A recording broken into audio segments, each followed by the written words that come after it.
Yair Dabroy, él es un analista en temas migratorios y estará con nosotros en este momento. Gracias por atender a TN 23. Inicio con la siguiente consulta. Luego de que se frustrara este movimiento, este ingreso irregular a nuestro país, vemos cómo se implementa un protocolo interinstitucional y se impide el ingreso de las personas, todo bajo el marco legal establecido. Sin embargo, podría conformarse un nuevo grupo en los próximos días. ¿Cuál es la percepción y lo que se espera en el ámbito migratorio? Bienvenido. Gracias, Alejandra. Pues básicamente lo que vamos a seguir viendo son intentos de migración de manera irregular. Hay que entender que uno es el caso de las caravanas migratorias, que es sobre todo población hondureña. Ahora llamó mucho la atención el caso de población nicaragüense. Y hay que entender que una vez las condiciones de vida en las comunidades de origen no cambien, no se transformen, es decir, no se otorguen trabajos y trabajos de calidad, es muy difícil restringir el intento de movilidad humana que tienen estos grupos de población. Definitivamente, sin embargo, a pesar de que se frustra y que se impide el paso, se espera también en que, como usted lo mencionaba, que puedan haber más intentos y que se origine la misma situación. Hemos visto también como en esta oportunidad la población migrante utiliza la fuerza, son agresivos. Se reportaron 16 agentes de la Policía Nacional Civil y elementos del Ejército heridos por los objetos que ellos estaban lanzando. ¿Qué lectura le puede dar usted a esto? Bueno, básicamente son acciones que son bastante reactivas de parte de las personas que en alguna medida sienten algún nivel de vulnerabilidad a sus derechos al momento de ser bloqueado el paso. Creo que es comprensible el tipo de reacción, no lo estoy avalando. Únicamente quiero señalar que hay una frustración muy alta en los grupos poblacionales, tanto en población de Honduras, Guatemala, El Salvador, ahora Nicaragua, que se está sumando a estos flujos migratorios.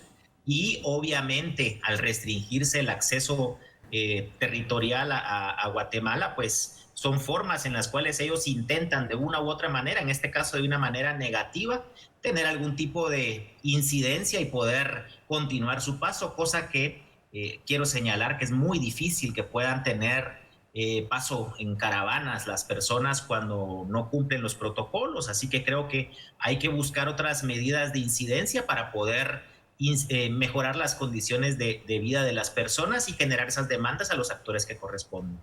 Claro, aunque estas incidencias deberían de ser a nivel regional. Como país, en efecto, Guatemala pues también genera mucha migración. Somos un país de tránsito, destino, pero también generamos migración. En ese sentido, se debería de trabajar alguna propuesta integral a nivel regional que nos permita, como usted lo mencionaba, atender lo que incide en la migración. Pero cuando hablamos de esta incidencia, ¿a qué nos referimos? En el caso de Nicaragua, muchas personas intentaron, aproximadamente 40, ingresar a territorio guatemalteco y aducen hacerlo por el tema político en ese país. Sin embargo, en Honduras la problemática es completamente distinta. Entonces, si lo generalizamos, ¿cuál es el factor principal que incide en la migración? Creo que hay un punto importante, Alejandra, a destacar, y es el tema de la pobreza que se vive. Eso es innegable. Tan solo hay que salir a las calles y voltear a ver las condiciones de vida de muchas personas, en este caso de muchos connacionales. Vamos a ver a niños involucrados en actividades lucrativas, por así decirlo, pero que no necesariamente van de la mano con su desarrollo. Vamos a ver limpiabrisas, limpiabotas, y obviamente estamos teniendo un reflejo de una sociedad, en este caso la guatemalteca, pero puede ser extrapolada al resto de Centroamérica, donde la vulneración de derechos económicos es más que evidente y es uno de los factores que principalmente incentivan la migración. Discursos como el que usted decía, por ejemplo, de la persecución política, de los hechos criminales que existen, obviamente no llegan a ser un número tan significativo, pero recordemos que ellos están buscando en alguna medida poder ser receptores de asilo o de refugio. Entonces, obviamente ese tipo de construcción discursiva puede ser útil, y las instancias que trabajamos el tema migratorio tendremos que ser muy inteligentes para tratar de entender exactamente qué es lo que se quiere dar como razón para el tema de migrar, porque también conocemos que por encima de la pobreza que he hecho mención, hay otras cuestiones que pueden estar interconectadas con estos flujos migratorios, y como bien usted decía, no es lo mismo la migración guatemalteca que la hondureña, que la salvadoreña, que la nicaragüense, y obviamente, incluso dentro de los propios países, hay maneras de caracterizarlos y de matizarlos. Definitivamente, sin embargo, desde el 2018, que es cuando se origina la primera caravana, el primer movimiento masivo que pretende ingresar a Guatemala de manera irregular, no tuvo el éxito que esperaba. Se vuelve a repetir y se vuelve a tener incidencia y las mismas intenciones de hacerlo. Han sido frustrados estos intentos. Entonces, ¿por qué continúan intentándolo? ¿Podríamos incluso hablar que puedan haber fuerzas detrás de estos movimientos? Bueno, una de las hipótesis que se construía entre 2018 y 2019 era precisamente que las caravanas eran organizadas, incluso se mencionaba desde intereses en Estados Unidos, en México. Estábamos en medio de elecciones legislativas en ese país, en Estados Unidos, y obviamente pues daba para muchos matices. Sin embargo, uno de los puntos por los cuales señalan las personas que migran en caravanas tiene que ver con la reducción de costos y el sentido de protección que se dan entre grupo. Las personas que viajan regularmente, digamos, con un coyote, por ejemplo, tienen que contar con recursos. Ahora estamos hablando de entre los 10 y 12 mil dólares más o menos que puede costar un viaje hacia los Estados Unidos de manera irregular con algún nivel de garantía, que esto siempre es muy relativo y muy cuestionable, y hay que señalar que el tema del coyotaje tiene que ver con delitos de trata de personas, y eso hay que recalcarlo, sobre todo para que las personas no se involucren en este tipo de actividades porque están tipificadas en nuestro Código Penal. Y bueno, la razón de por qué continúan migrando de manera colectiva es porque básicamente reducen costos, no pagan coyote y se dan algún sentido de protección entre ellos. Obviamente también se vuelven muy vulnerables cuando tienen espacios de detención, por ejemplo, en las fronteras migratorias.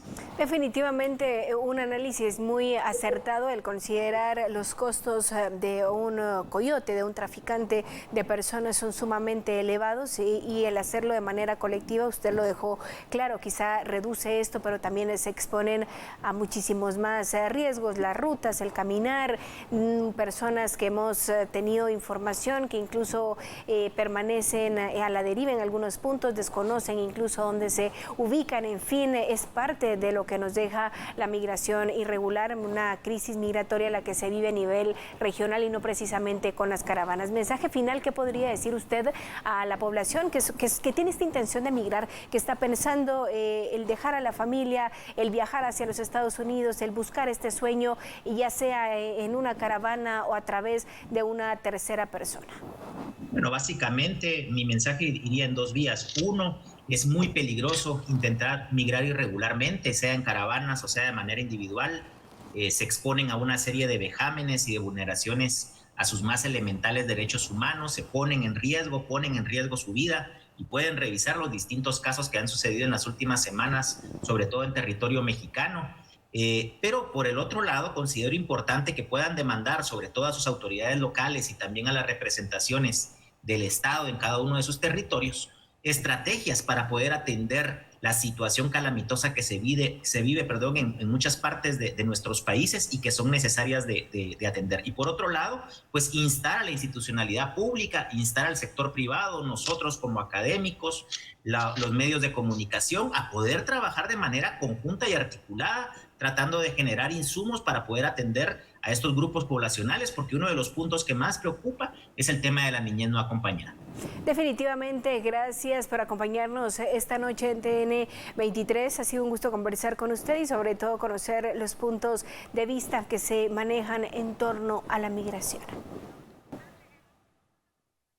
Continuamos conociendo más información y ahora tenemos detalles sobre el seguimiento que dan autoridades del Ministerio de Relaciones Exteriores sobre el rescate de 294 connacionales en Veracruz, México. El Consulado de Guatemala en Acayucán, Veracruz, brinda asistencia y protección a 294 connacionales, entre ellos 55 menores no acompañados, quienes fueron interceptados por las autoridades mexicanas el pasado 16 de enero después de ingresar de manera irregular a ese país. Los guatemaltecos eran transportados junto a 65 personas de otros países en un tráiler, cuyo conductor fue detenido en un puesto de registro en el estado de Veracruz. Luego de rescatar a los migrantes, las autoridades los trasladaron a una estación migratoria en Acayucán para ser evaluados por médicos. Asimismo, la Fiscalía General de México comenzó a realizar las investigaciones pertinentes y las entrevistas con los adultos. La misión consular da seguimiento al caso y efectúa entrevistas a los connacionales a fin de conocer si sus derechos fueron vulnerados, así como asegurarse de que estén documentados lo antes posible y que puedan retornar muy pronto a Guatemala.